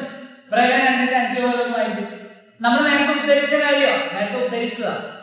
മനുഷ്യനെ നിയോഗിക്കേണ്ടതിന് എന്തുമാത്രം ആവാകാം. 2:5 വായിച്ചു. ഭാവി ലോകത്തെ കേട്ടോ, നാം പ്രസ്താവിക്കുന്ന ഭാവി ലോകത്തെ, ഭാവി എന്തുണ്ട്? ഒരു ലോകമുണ്ട്, ഒരു വാഴ്ചയുണ്ട്. അപ്പൊ അത് ആർക്കല്ല കീഴ്പ്പെടുത്തിയത്? ആ ലോകം ദൂതന്മാർക്കല്ല, പിന്നെ ആർക്കാ? അതാണ് വായിച്ചു വരുമ്പോ അത് മനുഷ്യൻ വീണുപോയ മനുഷ്യനാ. ഇതെല്ലാം അവന്റെ കയ്യിൽ കൊടുത്തിരുന്നു. അതാണ് 2-ാം സങ്കീർത്തനത്തിൽ നിന്നാണ് ബാക്കി ഭാഗങ്ങൾ ഉദ്ധരിച്ചിരിക്കുന്നത്. മനുഷ്യനെ ഓർക്കേണ്ടതിന് എന്ത്? എന്താണ്? മനുഷ്യപുത്രനെ ഓർക്കേണ്ടതിന് അവൻ എന്തുമാത്രം? അവിടെയാണ് ഞാൻ ഉദ്ധരിച്ച വാക്യമാണ്. എനിക്ക് 9-ാം വാക്യം പറയുന്നത് എങ്കിലും ദൂതന്മാരിൽ നൽകും താഴ്ച വന്നവനായ യേശു മരണം അനുഭവിച്ചുകൊണ്ട് നാം അവനെ തേജസ്സും മഹത്വവും ബഹുമാനവും അണിഞ്ഞവനായി കാണും. 10-ാം വാക്യം പറയുന്ന ഒരു വാക്യം, സകലത്തിനില്ലാത്ത സകലത്തിന് കാരണഭൂതനായവൻ അനേക പുത്രന്മാരെ തേജസ്സിലേക്ക് നടത്തുമ്പോൾ അവരുടെ കഷ്ടാനുഭവങ്ങളെ ഉപയുക്തമായിരുന്നു. അപ്പൊ അവിടെ തേജസ് ആര് കൊണ്ടുവന്നു? യേശു കൊണ്ടുവന്നു. ദൂതന്മാരെക്കാൾ താഴെ വന്ന് ഈ ദൂതന്മാരെക്കാൾ താഴ്ന്ന് സൃഷ്ടിക്കപ്പെട്ട മനുഷ്യനെ വീണ്ടും തേജസ്സിലേക്ക് ആര് കൊണ്ടുവന്നു? യേശു കൊണ്ടുവന്നു. എന്തിനു വേണ്ടി? വരാനുള്ള ലോകത്തെ ഭരിക്കാൻ. സ്തോത്രം. അപ്പൊ എമില്ലേനിസ്റ്റുകളുടെ വാദം വെറും നിരർത്ഥകമാണ്, ബുദ്ധിശൂന്യമായ കാര്യമാണ്. കാണുന്ന ദൈവരാജ്യമുണ്ട്, കാണാത്ത ദൈവരാജ്യമുണ്ട്. മനുഷ്യപുത്രൻ വാനമേഘങ്ങളെ വാഹനമാക്കി വരുന്നത് നിങ്ങൾ കാണും, അല്ലെ? അതുപോലെ കാണും. അപ്പോൾ ആ ലോകത്തിൽ അതാണ് പറഞ്ഞ നിങ്ങൾ വാഴും. ഇസ്രായേൽ ഗോത്രങ്ങൾ 12 നിങ്ങൾ ഭരിക്കും, നിങ്ങൾ വാഴും എന്ന് സ്വർഗത്തിലാണോ? അല്ലല്ലോ, ഭൂമിയിൽ ഈ ദ്രവത്വത്തിൽ നിന്ന് മോചനം പ്രാപിക്കാൻ കാത്തിരിക്കുന്ന ഈ സൃഷ്ടിയുടെ ലോകത്തിൽ വാഴും. 2-ാമത്തെ കാര്യം മുന്നോട്ട് പോകും. നമ്മൾ 23 മുതൽ 25 വരെ ആത്മാവെന്ന ആദ്യദാനം ലഭിച്ചിരിക്കുന്ന നാമം നമ്മുടെ ശരീരത്തിന് വിവിധ കാത്തുകൊണ്ട് പ്രത്യാശയാലല്ല നശിപ്പിക്കപ്പെട്ടിരിക്കുന്നത്. കാണുന്ന പ്രത്യാശയല്ല, ഒരുത്തൻ കാണുന്നതിനായി നെഞ്ചിനെ നാം കാണാത്തതിനായി പ്രത്യാശിക്കുന്നു, എങ്കിലും അതിനായി സമയോടെ കാത്തിരിക്കുന്നു. അപ്പോൾ ആര് കരുതുന്നു? 23-ാം വാക്യം. ആര് നാവിക ഭാഗങ്ങൾ കണ്ട് സൃഷ്ടി നിരങ്ങുന്നു. ഇവിടെ ആരും നിരങ്ങുന്നു? നാം എന്ന് പറയുന്നത് ദൈവമക്കളുടെ ഞരക്കം. നാം എന്ന് ഉദ്ദേശിച്ച ദൈവമക്കളുടെ അത് ആരാണെന്ന് കൃത്യമായിട്ട് പറഞ്ഞിട്ടുണ്ട്. ആത്മാവെന്ന ആദ്യദാനം ലഭിച്ചിരിക്കുന്ന നാമും നമ്മുടെ ശരീരത്തിന്റെ വീണ്ടെടുപ്പായ പുത്രത്വത്തിനെ കാത്തുകൊണ്ടുള്ളിൽ ഞരക്കുന്നു. ശരീരത്തിന് എന്ത് വേണം? എന്തുകൊണ്ടാണ് ഞരക്കുന്നത്? ഞരങ്ങുന്നുണ്ടോ? എന്ത് ഞരക്കും? ഒരു പ്രശ്നമില്ല ബ്രദർ, കാണുന്ന പോലെന്നല്ല. ഇവിടെ എന്താണ് ഞരക്കം എന്ന് പറയാൻ കാരണം? നമ്മൾ ഞരങ്ങുന്നു എന്ന് പറയുന്നത് നാം ഞരങ്ങുന്നു. ദൈവമക്കൾ ഞരക്കുന്നത് എന്തിനാണ്? മുട്ടുവേദന. മുട്ടുവേദന കൊണ്ടാണ് ഞരങ്ങുന്നത്. വീട് പണിയാൻ പറ്റുന്നില്ല, കടബാധ്യത, ഇതൊക്കെയാണ് പലരും അതിനാലൊക്കെയാണ് ഞരങ്ങുന്നത്. പക്ഷെ ഞരങ്ങുന്നതിന്റെ കാരണം അത് 7-ാം അധ്യായത്തിൽ പറയുന്നു വരുന്നതാണല്ലോ ഇത്. ഏത്? ശരീരത്തിന്റെ അയ്യോ ഞാൻ അരിഷ്ട മനുഷ്യൻ, ഈ മരണത്തിന് അധികമായ ശരീരത്തിൽ നിന്ന് എന്നെ ആർ വിടുവിക്കും? ഞാൻ നന്മ ചെയ്യാൻ ആഗ്രഹിക്കുന്നുവെങ്കിലും ആഗ്രഹിക്കുന്ന നന്മയല്ല, ആഗ്രഹിക്കാത്ത തിന്മ ചെയ്യുന്ന ഒരു ഞരക്കം. അതാണ് ഞരക്കം. 7-ാം അധ്യായത്തിൽ പറഞ്ഞ ഞരക്കം. ആ ഞരക്കം ശരീരത്തിൽ അങ്ങനെ തോന്നിയിട്ടില്ലേ? ഇത് തോന്നണ്ട എന്ന് വിചാരിച്ചാലും നമ്മൾ ഉദ്ദേശിക്കുന്നിടത്ത് ഇത് എന്ത് ചെയ്യുന്നില്ല, നിൽക്കുന്നില്ല. ഒരു 5 മിനിറ്റ് നോക്കിയിട്ട് വയ്ക്കാം, എന്നിട്ട് പോയി പ്രാർത്ഥിക്കാം, ബൈബിൾ വായിക്കാം, പഠിക്കാം എന്ന് ചിന്തിക്കുമ്പോ ഇതെന്ത് ചെയ്യുന്നില്ല. അതെ അതെ എന്തിന്റെ കുഴപ്പം? ജഡത്തിന്റെ ശരീരത്തിന്റെ പ്രശ്നമാണ്. അതിനെ നിയന്ത്രിക്കാൻ കഴിയുന്നില്ല. ഈ പോരാട്ടമല്ലേ? ആണല്ലേ? നമ്മൾ തമ്മിലാണോ പോരാട്ടം? അല്ല, ആരാ? നമ്മളിൽ തന്നെയുള്ള തിന്മയുടെ ലോകം, ജഡം, പിശാചിനോട് നമ്മൾ പോരാടുകയാണ്. അതിനാണ് ദൈവത്തിന്റെ സർവ്വൈവാദം ധരിച്ചുകൊണ്ട് നമ്മൾ പോരാടും. അങ്ങനെ പോരാടുമ്പോൾ പലപ്പോഴും നമ്മുടെ ഭാഗത്ത് എന്ത് വരുന്നുണ്ട്? സമർപ്പണക്കുറവ് മൂലം നമ്മുടെ ഭാഗത്ത് പോരായ്മകൾ വരുന്നുണ്ട്, വീഴ്ചകൾ വരുന്നുണ്ട്, പരാജയങ്ങൾ സംഭവിക്കുന്നുണ്ട്. അപ്പോൾ നമ്മൾ എന്തുണ്ടാവും? ഈ ഞരങ്ങാന്നുള്ള ഈ ഞരങ്ങുമ്പോണ്ടാവുന്നതാണ് നമ്മൾ ദീർഘനിശ്വാസം എടുക്കുന്നത്. അങ്ങനെ വീട്ടില് പ്രശ്നം ഉണ്ടാകുമ്പോ, സാമ്പത്തിക ബുദ്ധിമുട്ടുണ്ടാകുമ്പോൾ എടുക്കേണ്ടതാവുന്നതല്ല. പിന്നെന്താ? നമ്മൾ ആത്മീയമായി എന്താ പറയുന്നത്, തെറ്റിപ്പോകുമ്പോൾ അല്ലെങ്കിൽ കർത്താവ് ആഗ്രഹിക്കുന്ന നിലവാരത്തിലേക്ക് നമുക്ക് വളരാൻ സാധിക്കുന്നില്ലല്ലോ എന്ന ഒരു ചിന്ത ഉണ്ടാകുന്നതാണ് ഈ ഞരക്കം. അപ്പൊ അവിടെ പറയാം, പക്ഷെ ആ ഞരക്കം ഒരു പ്രതീക്ഷയോടുകൂടിയാണ്, ഒരു ആശയോടുകൂടി. ആ വാക്കോടെ പറഞ്ഞിട്ടുണ്ട്, ആശയോടുകൂടിയാണ് നമ്മൾ ഞരങ്ങുന്നത്. അതെന്താ? ആത്മാവെന്ന ആദ്യദാനം ലഭിച്ചവരായ നാം നമ്മുടെ ശരീരത്തിന്റെ വീണ്ടെടുപ്പായ പുത്രത്വത്തിന് ഞരങ്ങിക്കൊണ്ട് ഉള്ളിൽ ഞരങ്ങണം. പുത്രത്വത്തിനായി കാത്തുകൊണ്ട് ഉള്ളിൽ ഞരങ്ങണം. അപ്പൊ നമുക്ക് എന്ത് വരും? വീണ്ടെടുപ്പ്, ശരീരത്തിന്റെ വീണ്ടെടുപ്പ്. എന്താ പ്രശ്നം? ജഡം. ഇതിലെന്ത് വസിക്കുന്നു? പാപം വസിക്കുന്നു. പാപം വസിക്കാത്ത രൂപാന്തരപ്പെട്ട ഒരു ശരീരം, അതാണ് പുത്രത്വത്തിന്റെ, ശരീരത്തിന്റെ വീണ്ടെടുപ്പാകുന്ന പുത്രത്വം എന്ന് പറയുന്നത്. അത് താൽക്കാലികം, അതും താൽക്കാലികം. അത് നമുക്ക് ഉറപ്പ് നൽകിയില്ല. എന്തിനാൽ? ആത്മാവിനാണ്. ആദ്യത്തെ സൃഷ്ടിയുള്ള ബന്ധത്തിലോ തന്നെ പരിശുദ്ധാത്മാവിനെ പ്രാപിച്ചവർക്ക് തേജസ്കരണമുണ്ട്. ആ തേജസ് പ്രാപിച്ച വിശുദ്ധന്മാർ വരുമ്പോൾ സൃഷ്ടി സ്വതന്ത്രമാകും. ആത്മാവിനെ പ്രാപിച്ച നാമും ഈ ശരീരത്തിൽ നിന്ന് എന്ത് കിട്ടും? സ്വാതന്ത്ര്യം, വീണ്ടെടുപ്പ് നമുക്ക് ലഭിക്കും. 24-25 വായിക്കാം. പ്രത്യാശയാലുമാ രക്ഷിക്കപ്പെട്ടിരിക്കുന്ന കാണുന്ന പ്രത്യാശയോ പ്രത്യാശയല്ല, കാണുന്നതിനായി ഇനി പ്രത്യാശിക്കുന്നത്. ഞാൻ അതുപോലെ കുടുംബമാനം മാറും, അല്ലെങ്കിൽ വീട് നന്നായിട്ട് പണിയാൻ പറ്റും, തടസ്സങ്ങളൊക്കെ നീക്കി യുകെയിലേക്ക് പോകാൻ, അയർലൻഡിലേക്ക് നമ്മൾ കൂടുതൽ പ്രാർത്ഥിക്കുന്നതിന് സഭയിലെ പ്രാർത്ഥന വിഷയങ്ങളൊക്കെ എന്തിനാ? 90% എന്തിനാ? ലോകം. അല്ലേ? അടുത്ത വർഷത്തിൽ അത് പറയാം.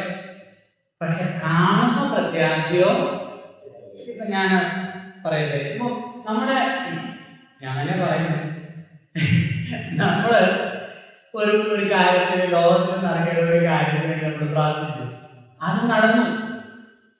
പിന്നെ അതെന്തല്ല. അപ്പൊ നമ്മൾ അടുത്ത പ്രശ്നം വരുമോ, അടുത്ത ആവശ്യങ്ങൾ വരും. ലോകത്തിൽ അത് അങ്ങനെ ഉണ്ടായിക്കൊണ്ടിരിക്കും. അതല്ല നമ്മുടെ പ്രത്യാശ, അതല്ല നമ്മുടെ ലക്ഷ്യം. നമ്മുടെ ഡെസ്റ്റിനി അതല്ല. വീട് പണിയാന്നുള്ളതല്ല നമ്മുടെ ഡെസ്റ്റിനി. ആണോ? അതാണ് നമ്മുടെ ഏറ്റവും പ്രധാനപ്പെട്ട കാര്യം. ദൈവത്തിന് ആഗ്രഹം ഉണ്ടെങ്കിൽ വീട് തരും. എന്താണ് വിശ്വാസം ഇല്ലാത്തത്? ദൈവത്തിന് ഉദ്ദേശം ഉണ്ടെങ്കിൽ എന്റെ കുഞ്ഞ് ഇന്ന കോഴ്സ് പഠിക്കാനായിട്ട് സാധിക്കും. ദൈവത്തിന്, യേശുവിന്റെ കർത്താവാണ്, ഞങ്ങളുടെ കർത്താവാണ്. യേശുവിന്റെ ഇഷ്ടം ഞങ്ങളുടെ നിറവേറട്ടെ. ലോകത്തിലെ മറ്റുള്ള കാര്യങ്ങളൊന്നും എന്നില്ല.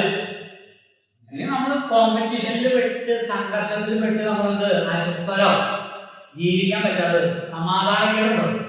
കർത്താവ് പോകുന്ന വഴിയിൽ കൂടെ പോകാനായിട്ട് നമ്മളെ തന്നെ സമർപ്പിച്ച് നമുക്ക് കിട്ടും, സമാധാനം കിട്ടും. അവനവന്റെ വഴിയിൽ കൂടെ പോകുന്നവർക്ക് എന്തുണ്ടാവില്ല.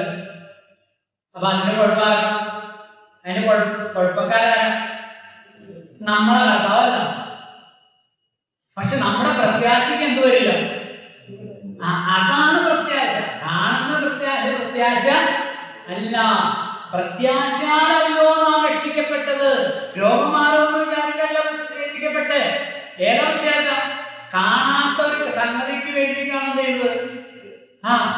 നമ്മൾ രക്ഷിക്കപ്പെട്ടത്. മുന്നോട്ട് പോകും. അടുത്തത് മൂന്നാമത്തെ ഞരക്കം 26-27. അവിടെ തന്നെ ആത്മാവ് നമ്മുടെ കയ്യിലേക്ക് നിൽക്കുന്നു. വേണ്ടും പോലെ പ്രാർത്ഥിക്കേണ്ടതെന്തെന്ന് നാം പറയുന്നില്ലല്ലോ. ആത്മാവ് തന്നെ ഉച്ചരിക്കുന്നത് കൂടാതെ നിങ്ങൾ നമുക്ക് വേണ്ടി പക്ഷവാദം ചെയ്തു. എന്നാൽ ആത്മാവ് ഇതൊക്കെ വേണ്ടി ദൈവത്തിന് പ്രകാരം പക്ഷവാദം ചെയ്തുകൊണ്ട് ആത്മാവിന്റെ ചിന്തകളെ പരിശോധിക്കുവാൻ അറിയും.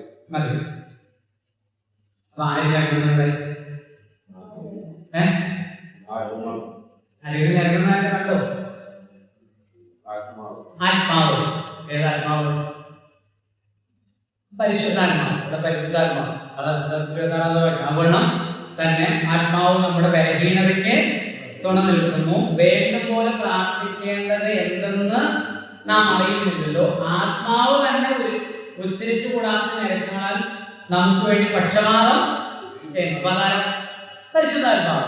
അപ്പൊ പരിശുദ്ധാത്മാവ് ചെയ്യും ഞാനും. എന്തുകൊണ്ട് ഞാനും നോക്കിയിട്ട് പറഞ്ഞാൽ മതി. പരിശുദ്ധാത്മാവ് എന്തുകൊണ്ട് ഞാനും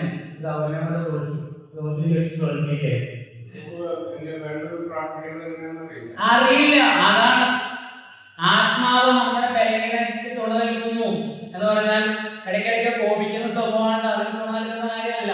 അതല്ല അവിടെ പറഞ്ഞിരിക്കുന്നത്. നമ്മുടെ ബലഹീനത എന്താണ്? നമ്മുടെ ബലഹീനതയ്ക്ക് തുണ നിൽക്കുന്നു. വേണ്ടും പോലെ പ്രാർത്ഥിക്കേണ്ടത് എന്തെന്ന് നാം അറിയുന്നു. അതൊന്നും പറ്റില്ല. അങ്ങനെ പറഞ്ഞ നമുക്ക് വർഷമായിട്ട് നമ്മള് ജനിച്ച് വീണപ്പോൾ മുതല് പ്രാർത്ഥിക്കാൻ തുടങ്ങി. എങ്ങനെ വേണമെങ്കിലും പ്രാർത്ഥിക്കാൻ നമുക്ക്. പണ്ടൊരു തോരം പറഞ്ഞ് കഞ്ഞിക്ക് മുതൽ കൺവെൻഷന് വരെ പ്രാർത്ഥിക്കാൻ അറിയാം.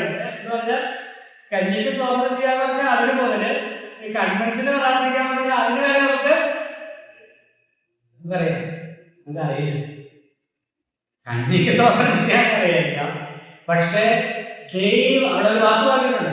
ദൈവഹിതപ്രകാരം പരിശുദ്ധാത്മാവ് വിശുദ്ധർക്ക് വേണ്ടി എന്ത് ചെയ്യുന്നു? പക്ഷപാതം. ദൈവഹിതപ്രകാരം പ്രാർത്ഥിക്കാൻ അറിയുള്ളൂ. നമ്മുടെ പ്രാർത്ഥന, ഞാൻ നേരത്തെ പറഞ്ഞത്, നമ്മുടെ പ്രാർത്ഥനകളൊക്കെ എന്താ?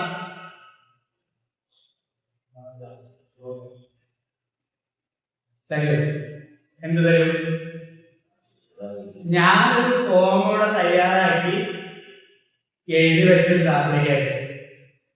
അതെന്ത് ചെയ്യണം? ഒപ്പിട്ട് സാങ്ഷനാക്കി തരണം. പ്രാർത്ഥന ഒരിക്കലും നമ്മുടെ കാര്യങ്ങളെല്ലാം അങ്ങോട്ട് ചൊരിയുന്നതല്ല. ആണോ? ആകാശത്തിലെ തടസ്സങ്ങളെല്ലാം എന്റെ ഉപസ്തകന്മാരുടെ ഭാഷയിൽ പറഞ്ഞാൽ ആകാശത്തിലെ ബന്ധനങ്ങളെല്ലാം അഴിച്ച് നമ്മൾ കാനഡയിലേക്ക് പോകാനുള്ള ഒരിക്കലും പോരാട്ടമുള്ളത് ഭയങ്കര പോരാട്ടമാണെന്ന് പിടിച്ചു വെച്ച് പ്രാർത്ഥിക്കുമ്പോൾ ദൈവത്തിന്റെ എല്ലാ ആവശ്യങ്ങളെയും എല്ലാ തടസ്സങ്ങളെയും നീക്കും.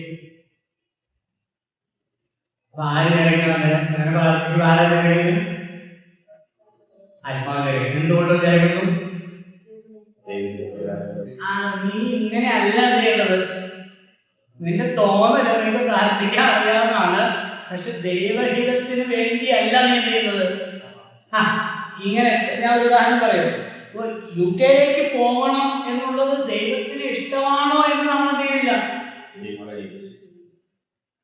ദൈവത്തിന് ഇഷ്ടമാണെന്നുള്ള ഇവിടെ പ്രശ്നം അല്ല. കൊച്ചിനെ എന്ത് ചെയ്യണം? കൊച്ചിനെ UK പോകണം. കൊച്ചാണെങ്കിൽ UK പോവാണ്ട് ഇരിക്കത്തുമില്ല. അപ്പൊ ഇത് നിങ്ങൾ ആ തടസ്സം നീക്കി തരേണ്ടത് സഭയുടെ ഉത്തരവാദിത്തം. എങ്ങനെ എന്ത് ചെയ്യണം? പ്രാർത്ഥിച്ച തടസ്സം മാറ്റാറുള്ളത്. അപ്പൊ ആരോഗ്യം ആ പരിശുദ്ധാത്മാവിനെ ദൈവത്തിന് ഈ വ്യക്തിയെ കുറിച്ച് അതിനേക്കാൾ ശ്രേഷ്ഠമായ ഉദ്ദേശങ്ങളുണ്ട്. ആ വ്യക്തിക്ക് നല്ലതും ആ വ്യക്തി മുഖാന്തരം ലോകത്തിന്, സഭയ്ക്ക്, കുടുംബത്തിന്, ആ വ്യക്തിയുടെ കുടുംബ ജീവിതത്തിന്, ലോകത്തിനൊക്കെ ഒരു അനുഗ്രഹമാക്കി തീർക്കാനായിട്ട് ദൈവം ഉദ്ദേശിക്കുന്നുണ്ട്. അതല്ലേ റോമാലേഖനത്തിൽ തന്നെ നമ്മൾ 12:2 വായിക്കുന്നത്. ഈ ലോകത്തിന് അനുരൂപരാകരുത്, നന്മയും പ്രസാദവും പൂർണ്ണതയുമുള്ള ദൈവഹിതം എന്തെന്ന് തിരിച്ചറിയേണ്ടത് മനസ്സ് പുതുക്കി. മനസ്സ് പുതുക്കി രൂപാന്തരപ്പെടാന്ന് പറഞ്ഞാൽ മനസ്സ് പറയുന്നത് UK ഞാൻ UK തന്നെ ഇരിക്കുവാട്ടോ. ഉദാഹരണം നമുക്ക് ഇനി വേറെ മാറ്റി പിടിക്കട്ടോ. UK എവിടെയെങ്കിലും പോ, നമ്മൾ എവിടെയും പോകുന്നതിനല്ല. ഞാൻ പറയുന്ന ആളുകൾക്ക് തെറ്റിദ്ധാരണയാണ് ഈ സാറിന്റെ ബുദ്ധിമുട്ട് പിള്ളേരൊക്കെ പോകുന്നത്. ഒരു ബുദ്ധിമുട്ടുമില്ല. പക്ഷെ എന്റെ ഒറ്റ ചോദ്യം, എല്ലാവരും പോകാൻ ആവശ്യമുണ്ടോ? ഒരാൾ ചെയ്യുന്ന കാര്യം എല്ലാവരും ചെയ്യാൻ ആവശ്യം ഉണ്ടോ? നിങ്ങളോടുള്ള ബന്ധത്തിൽ ദൈവത്തിന്റെ ഹിതം അതാണോ? നന്മയും പ്രസാദവും പൂർണ്ണതയുമുള്ള ദൈവഹിതം എന്നതെന്ന് തിരിച്ചറിയേണ്ടത് മനസ്സ് പുതുക്കണം, മനസ്സിനെ കാലിയാക്കണം. എന്റെ ഉദ്ദേശങ്ങൾ അവിടെ ഉണ്ടാകാൻ പാടില്ല. കാലി പേപ്പർ, ബ്ലാങ്ക് പേപ്പറായി കൊണ്ടുകൊടുക്കുക ഒരാവശ്യത്തിലേക്ക്. ഒരാൾ നീ എഴുതുക എന്റെ ജീവിതത്തിൽ എന്താ നടക്കേണ്ടതെന്നുള്ളത്. അതാണ് ഈ മനസ്സ് പുതുക്കാറ്. എന്റേതായ ഒരു ഉദ്ദേശങ്ങളും ലക്ഷ്യങ്ങളും ഇല്ല. പ്രാർത്ഥിക്കുമ്പോൾ എല്ലാ പ്രാർത്ഥിക്കാൻ പഠിപ്പിച്ചതുകൊണ്ട് അല്ല ഏറ്റവും പ്രധാനപ്പെട്ട ഒരു കാര്യമാണ് നിന്റെ ഇഷ്ടം സ്വർഗത്തിലെ പോലെ ഭൂമിയിലുമാക്കണം. എന്താ നീ കർത്താവ് പ്രാർത്ഥിച്ചല്ലോ. അത് കർത്താവ് പ്രാർത്ഥിക്കാൻ പഠിപ്പിച്ചിട്ട് കർത്താവ് അത് തന്നെ പ്രാർത്ഥിച്ചേ. എന്താ ഗെത്സമനയിൽ എന്താ പ്രാർത്ഥിച്ചേ? വിമാനവാസനങ്ങളിൽ നിന്ന് നീ പോകണമേ, എങ്കിലും എന്റെ ഇഷ്ടമല്ല. നമ്മൾ കുറെ പ്രാർത്ഥനകൾ പ്രാർത്ഥിക്കുമോ? അപ്പൊ അവിടെ നമ്മൾ ഒരു കാര്യം സമ്മതിച്ച് പ്രാർത്ഥിക്കണം. എന്താണ്? ഇങ്ങനെയൊക്കെയാണ് ആഗ്രഹം, പക്ഷെ എനിക്ക് ഒരു നിർബന്ധം ഇല്ല. എനിക്ക് ഒരു നിർബന്ധമില്ല. നിന്റെ ഇഷ്ടം, നിന്റെ ഇഷ്ടമാണ്. നമ്മൾ ചുമ്മാ പറയുന്ന ദൈവ ഇഷ്ടമാണെങ്കിൽ ദൈവികമാണെങ്കിലൊക്കെ നമ്മൾ തീരുമാനിച്ച് ഉറപ്പിച്ചിട്ടാണ് ചെയ്യുന്നത്. പ്രാർത്ഥിക്കാൻ നമ്മൾ സഭയില് പറയുന്നത് അല്ലേ? നമ്മളെല്ലാ പേപ്പേഴ്സും നീക്കി എല്ലാ കാര്യങ്ങളും തീരുമാനിച്ച് ഉറപ്പിച്ചിട്ടാണ് സഭയില് പറയുന്നത് പ്രാർത്ഥിക്കണം. അല്ല, അങ്ങനെ വരുമ്പോഴാണ് ആര് കഴിയുന്നത്? ആത്മാവ് എന്ത് ചെയ്യുന്നു? അതുകൊണ്ട് ആത്മാവ് നമ്മുടെ ബലഹീനതയ്ക്ക് തുണ നിൽക്കുന്നു. എവണ്ണം പ്രാർത്ഥിക്കണമെന്ന് നാം അറിയുന്നില്ലല്ലോ. ആത്മാവ് തന്നെ ഉച്ചരിച്ചുകൂടാത്ത ഞരക്കങ്ങളാൽ വിശുദ്ധന്മാർക്ക് വേണ്ടി എന്ത് ചെയ്യുന്നു? ദൈവഹിതപ്രകാരം. പക്ഷെ ദൈവത്തിന്റെ ഇത് ആർക്കറിയാം? പരിശുദ്ധാത്മാവിനെ അറിയാം. അതുകൊണ്ട് നമ്മൾ ചോദിക്കുന്ന പല കാര്യങ്ങളും നമ്മുടെ ദോഷത്തിനുള്ള കാര്യങ്ങളാണ്. നമുക്ക് ബുദ്ധിമുട്ടുണ്ടാകുന്ന ഭാവിയിൽ ഒരു പക്ഷെ കുടുംബ ജീവിതത്തിലോ സമാജത്തിലോ നമ്മുടെ സമൂഹത്തിൽ ജീവിക്കുമ്പോൾ ഒക്കെ നമുക്ക് പലവിധ തകർച്ചകൾ കൊണ്ടുവരാം. അതൊരു പക്ഷെ സാമ്പത്തികമായി നമ്മൾ മുന്നിൽ കാണുന്ന വലിയ സാമ്പത്തിക മുന്നേറ്റമാണെങ്കിലും ദൈവത്തിന്റെ പദ്ധതിയിൽ കൂടെ ഒരു വ്യക്തി രക്ഷിക്കപ്പെട്ട ഒരു ദൈവത്തിൽ പോകാതെ വരുമ്പോൾ ഈ വലിയ ദാമ്പത്യ തകർച്ചയിലേക്ക് വരാം. ഒരു പക്ഷേ ജീവിതം സക്സസ്ഫുൾ ആകാതെ വരാം, ഫലകരമല്ലാതെ തീരാം. ഇതറിയാവുന്ന പരിശുദ്ധാത്മാവ് എന്ത് ചെയ്യും? നമ്മുടെ ഈ പ്രാർത്ഥനകളൊക്കെ എന്ത് ചെയ്യാം? കട്ട് ചെയ്ത് കളഞ്ഞ് ദൈവഹിതപ്രകാരം അതിനെ ചെയ്യും, ദൈവസന്നിധിയിലേക്ക് കൊണ്ടുപോകുന്നു. അങ്ങനെ എഴുതി പരിശുദ്ധാത്മാവ് എന്ത് ചെയ്യാം? നമുക്ക് വേണ്ടി ഞരങ്ങുകയാണ്. അപ്പൊ നമുക്ക് ഒന്ന് വൈൻഡപ്പ് ചെയ്യാം. സൃഷ്ടി ഞരങ്ങുന്നു. ആരാ കാരണം? സൃഷ്ടി ഞരങ്ങാൻ ആരാ കാരണം? മനുഷ്യൻ. നാം ഞരങ്ങുന്നു. ആരാ കാരണം? നമ്മൾ തന്നെ. പരിശുദ്ധാത്മാവ് ഞരങ്ങുന്നു. ആരാ കാരണം? നമ്മൾ തന്നെ. ഇതൊക്കെ കാരണക്കാരാണ് നമ്മളാണ്. നമ്മൾ ശരിയായാൽ കാര്യങ്ങളൊക്കെ നേരെ ശരിയാവും. നമ്മൾ ശ്രമിക്കുന്നത് മറ്റുള്ളവരെ എന്ത് ചെയ്യണം? നേരെയാക്കാനാണ്. നേരെയല്ല. കർത്താവ് സഹായിക്കട്ടെ. കർത്താവിൽ നമുക്ക് ഒരു പ്രത്യാശയുണ്ട്, വീണ്ടെടുപ്പുണ്ട്, തേജസ്കരണമുണ്ട്. അത് സുനിശ്ചിതമാകയാൽ ഈ കാണുന്നതിന് വേണ്ടി പ്രത്യാശിക്കാതെ, കാണുന്നതിന് വേണ്ടി പ്രാർത്ഥിക്കാതെ, നമ്മുടെ ആത്മീയ ജീവിതത്തിന്റെ പുരോഗതിക്ക് വേണ്ടി ഈ ലോകത്തിൽ പാപമുക്തമായി ക്രിസ്തുവിൻ എന്ന തലയോളം വിശുദ്ധിയിൽ വളരുവാനായിട്ടുള്ള ദൈവകൃപയ്ക്കായി നാം കുട്ടിപ്പായി പ്രാർത്ഥിക്കേണ്ടത് ആവശ്യമാണ്. നമ്മെ സഹായിക്കട്ടെ. കർത്താവിന്റെ നാമത്തിൽ